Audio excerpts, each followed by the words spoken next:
Assalamualaikum warahmatullahi wabarakatuh.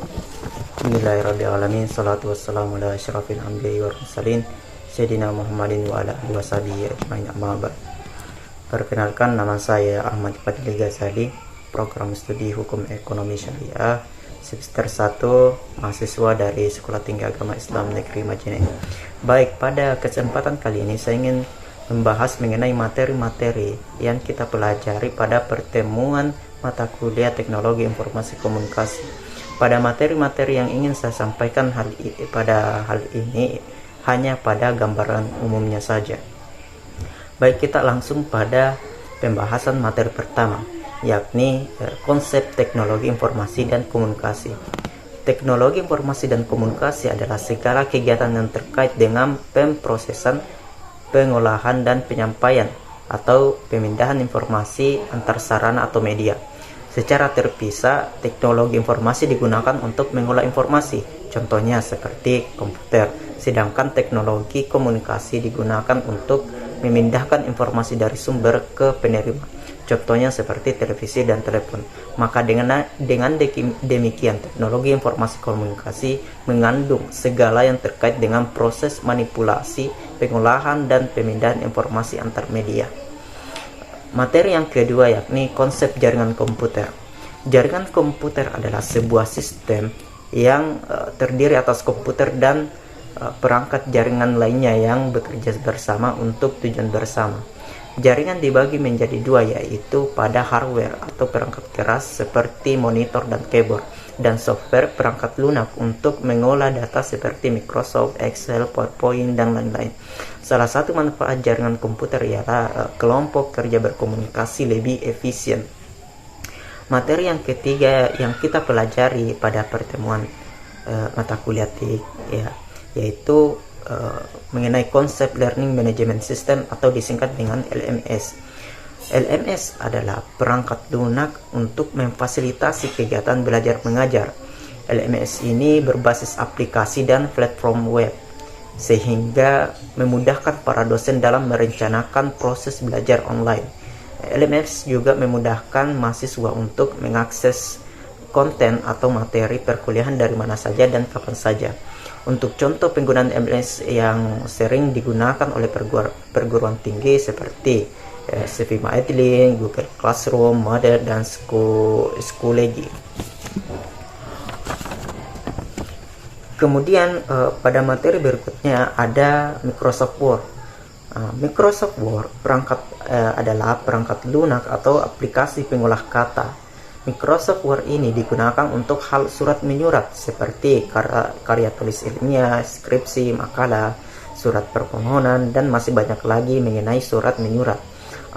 Hal yang perlu diketahui mengenai Microsoft Word yaitu pada tampilan utamanya saat masuk dalam aplikasinya, yaitu seperti Workspace, Ribbon, Quick Access Toolbar, Detail Bar, Window Management, Tab Management, Scroll Bar,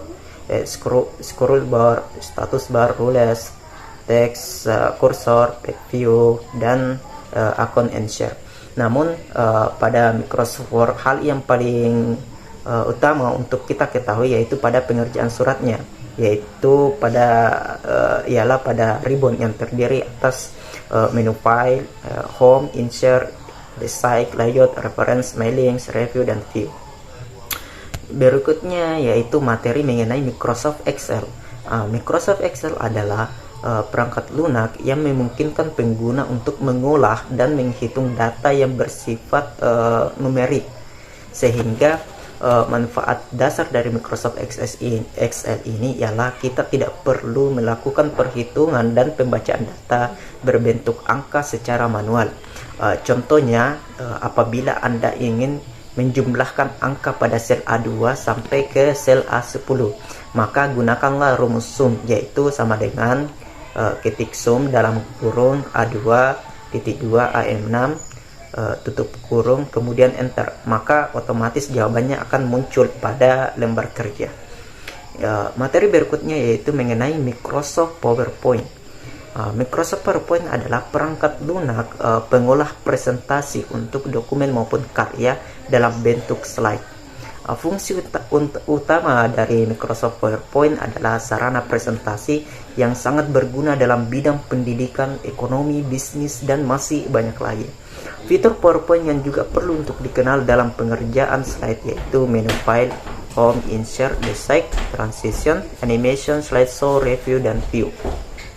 Hal ini yang perlu kita lebih pahami dan dalami dalam pengerjaan slide, karena ini juga mengenai kualitas yang akan kita paparkan saat kita presentasi, dan hal itulah yang menarik perhatian orang mengenai presentasi kita. Berikut yang terakhir adalah pada pertemuan TIC, yaitu mengenai materi Mendeley dan Turnitin. Perlu kita bedakan ya. Mendeley adalah aplikasi yang membantu Anda atau kita dalam penyisipan, penulisan, dan pemformatan sitasi atau citation. Mendeley ini sangat berguna dalam membantu penyelesaian akhir atau skripsi oleh mahasiswa. Contoh, untuk menyusun footnote atau catatan kaki secara otomatis dan daftar pustaka secara otomatis tanpa harus menyusun atau mengetiknya secara manual. Itulah Mendeley. Dan dalam Mendeley ini juga terdapat banyak artikel, jurnal, dan buku-buku ya. Maka dia dapat secara otomatis untuk menyusun footnote atau daftar pustaka. Kemudian Turnitin merupakan aplikasi persamaan yang dapat membandingkan originalitas karya tulis dengan berbagai sumber karya tulis yang ada di internet seperti artikel, jurnal, buku, dan lain-lain. Maka Turnitin ini mendeteksi seberapa besar persentase plagiarisme dalam sebuah karya tulisan. Hal inilah yang untuk mendeteksi sebuah karya tulis seberapa besar kita memplagiat karya tulis orang lain. Demikianlah mengenai materi-materi yang kita bahas pada tiap pertemuan teknologi informasi komunikasi. Semoga hal ini juga bermanfaat untuk kita semua, untuk kita kaji kembali, dan itu hanyalah gambaran-gambaran umumnya saja. Saya tidak membahas secara mendetail apalagi secara menyeluruh. Oke, sekian, terima kasih. Saya Ahmad Fadli, mohon pamit.